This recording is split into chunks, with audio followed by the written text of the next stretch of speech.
미국의 긴축이 전 세계를 경기 침체 공포로 몰아넣고 있습니다. 오늘 새벽에 미국이 기준금리를 또 0.75%포인트 올려서 이제 3.25%가 됐습니다. 하지만 더 충격을 준 건 앞으로 얼마나 더 올릴까였습니다. 미국 연방준비제도위원 17명의 금리 예상치가 공개됐는데 올해 말에 4.4%, 내년에는 4.6%였습니다.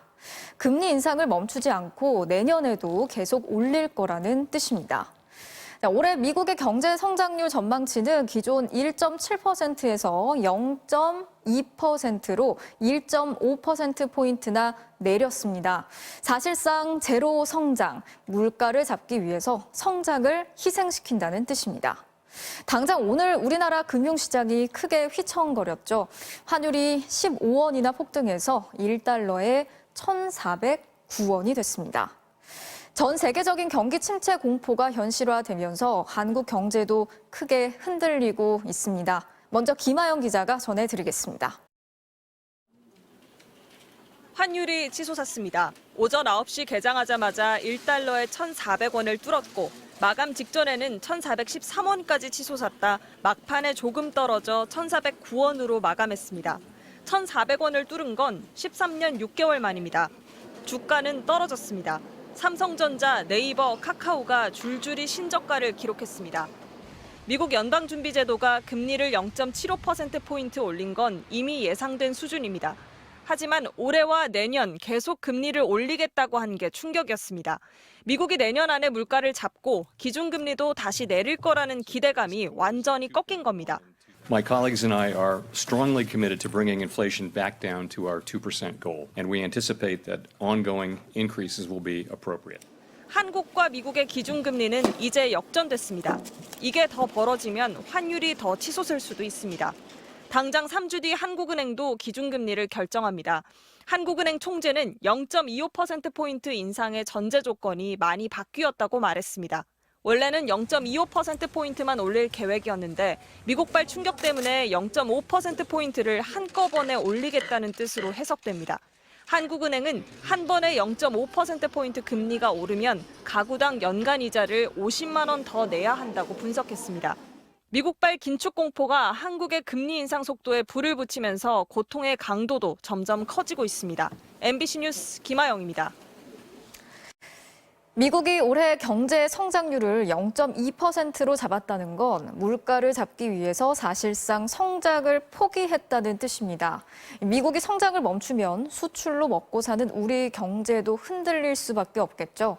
이런 추세대로라면 진짜 위기는 올해가 아니라 내년에 닥칠 거라는 전망이 나오고 있습니다. 이덕영 기자가 전해드리겠습니다. 미국 연방준비제도는 올해 성장률을 0.2%, 내년에 1.2%로 전망했습니다. 석 달 전보다 확 낮춰 잡은 겁니다. 실업률은 치솟고 소비도 둔화될 거라고 했습니다. I wish there were a painless way to do that. There isn't. 미국 경기가 침체되면 한국 경제도 흔들립니다. 미국은 우리나라 수출의 15%를 차지하는 큰 시장이기 때문입니다. 게다가 수출 1위 시장인 중국도 2분기 0%대 성장률을 기록했습니다. 미국과 중국, 양대 수출 시장이 다 흔들리고 있는 겁니다. 한국은 이미 5개월 연속 무역 적자를 기록 중입니다. 적자는 이번 주까지 누적 292억 달러나 됩니다. 더 문제는 내년입니다. 이번 주에 OECD와 아시아개발은행은 한국의 내년 경제 성장률을 2%대 초반까지 낮춰 전망했습니다. 미국발 경기 침체가 본격화되면 성장률은 이것보다 더 떨어질 가능성이 높습니다. 2% 초반 이 정도로 생각을 하고 있고 좀 아주 비관적으로 보는 해외 투자은행들 같은 경우 1%대도 보고 있거든요. 정부는 여러 위기 징후들을 계속 점검하겠지만 위험한 상황은 아니라고 밝혔습니다.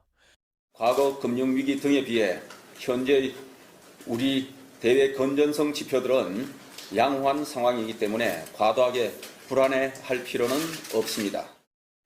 고환율, 고물가, 고금리라는 삼고가 덮친 지금 한국 경제의 불확실성은 장기화될 가능성이 높아졌습니다. MBC 뉴스 이덕영입니다. 자, 보신 것처럼 전망했던 것보다 급속하고 또 지속적일 것으로 보이는 미국의 금리 인상은 전 세계에 파장을 미치고 있습니다. 이 달러 강세의 충격이 신흥국들을 먼저 위협하면서 이들 나라들의 경제 위기를 가속화시킬 것으로 우려되고 있는 상황인데요. 뉴욕에 있는 이용주 특파원 연결해서 몇 가지 더 짚어보겠습니다. 자, 이 특파원, 앞서 전해드린 금리와 경제 성장률 두 가지 지표를 보면요. 미국이 경기 침체를 각오하고 금리를 올리겠다, 이런 의지를 드러냈다고 볼 수 있겠네요. 네, 미국은 최근까지는 금리 인상을 과감히 할 수 있었던 건 경기가 그리 나쁘지 않기 때문이라고 밝혀왔었는데요. 그런데 이번엔 경기 침체를 확실한 기정사실로 하겠다는 과감한 입장을 보였습니다. 제롬 파월 연준 의장의 말 들어보시죠. So what we need to do is get rates up to the point where we're putting meaningful downward pressure on inflation. 실업 증가와 경기 둔화 같은 고통이 있더라도 물가를 반드시 잡겠다는 겁니다. 문제는 미국의 이런 정책이 미칠 세계적 파장입니다. 큰 폭의 금리 인상을 거듭하고 급속히 하면서 기축 통화인 달러의 몸값은 오르고 이 여파로 다른 나라에서는 통화 가치가 떨어지고 물가도 상승하게 됩니다. 미국의 금리 인상이 글로벌 인플레이션을 야기하는 인플레이션의 수출이 현실화되는 건데요. 전 세계가 미국 연방준비제도 발표를 주시하는 이유기도 한데 비판적으로 보면 연준이 미국의 물가 상승을 경시하고 금리 인상 시점을 놓친 뒤에 뒤늦게 급속한 가속 페달을 밟은 거에 대한 고통을 전 세계가 떠안게 된 겁니다. 사실상 미국은 금리를 올릴 테니 각국 사정은 각자 알아서 하라는 선언이라고 볼 수도 있습니다. 우리도 이미 겪고 있지만 지금도 이 달러 강세로 인한 충격이 퍼지고 있는데 신흥국들 같은 경우에는 이미 위험 수위에 도달했다, 이런 경고도 나오고 있지 않습니까? 네, 달러 빚을 많이 지고 있는 신흥국, 개발도상국들은 달러가 강해지는 만큼 빚을 갚는 데 돈이 더 들어 재정이 어려워집니다. 이미 저개발 국가들에서는 경제 위기로 시위가 벌어지고 있죠. 가지고 있는 달러도 많이 빠져나가면서 외환 위기 가능성도 높아집니다. 세계은행 총재 역시 글로벌 경제가 침체로 가는 도중 가난한 나라가 더 힘들어질 것이라고 경고했습니다. 우리나라는 97년 외환 위기 역시 동남아에서 먼저 파장이 시작됐었는데요. 우리 경제가 그때와는 체력이 많이 다르지만 지금 20년 만에 최고치 수준인 강달러 국면에서 신흥국 상황을 강 건너 문제만으로 볼 수 없는 이유기도 합니다. 지금까지 뉴욕에서 전해드렸습니다. 어제 뉴스데스크에서 정부가 공공기관의 난방 온도를 18도에서 17도로 낮출 거라는 소식을 전해드렸는데요.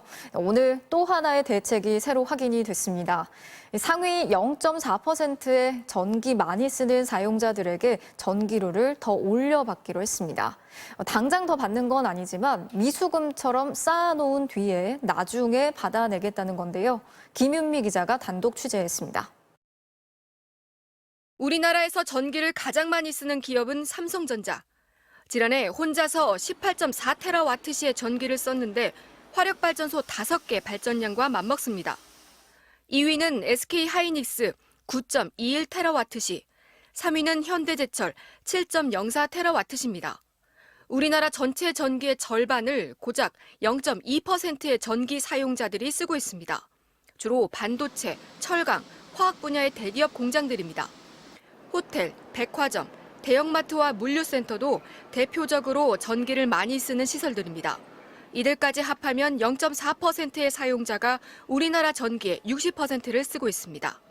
하지만 이런 전기 먹는 하마들이 정작 전기료는 더 싸게 내고 있습니다. 고전압 전기를 한 번에 받아 쓴다는 이유로 일반 산업용 전기요금보다 많게는 10% 정도 할인해 줍니다. 이들에게 받는 전기료는 원가의 60에서 70%밖에 안 됩니다. 이러니 전기 과다 소비를 부추기고 한국전력의 적자를 더 키운다는 비판이 나옵니다. 정부가 이들에게 전기료를 더 올려받기로 했습니다. 에너지 수입량 감축 등을 위한 에너지 절약 및 이용 효율화 방안도 조속히 마련 시행하겠습니다. 쓰는 전력량에 따라 구간을 나눠 전기료도 차등해 받기로 했습니다. 사실상 누진적 성격을 한시적으로 도입하겠다는 뜻입니다. 하지만 당장 올린 요금을 다 받는 건 아닙니다. 올린 요금과 차액을 미수금으로 쌓아놓고 나중에 국제 유가가 떨어지면 그때 다 받아내겠다는 겁니다. 실제로 고스란히 한전 적자로 쌓이는 전기 요금과 달리 가스 요금은 미수금으로 처리하고 나중에 국제 천연가스 가격이 떨어질 때 다 받아냅니다. 하지만 에너지 시민단체들은 당장 전기료를 다 받는 대신 미수금으로 처리하는 건 소비를 줄이는 데 도움이 되지 않는다고 비판하고 있습니다. MBC 뉴스 김윤미입니다.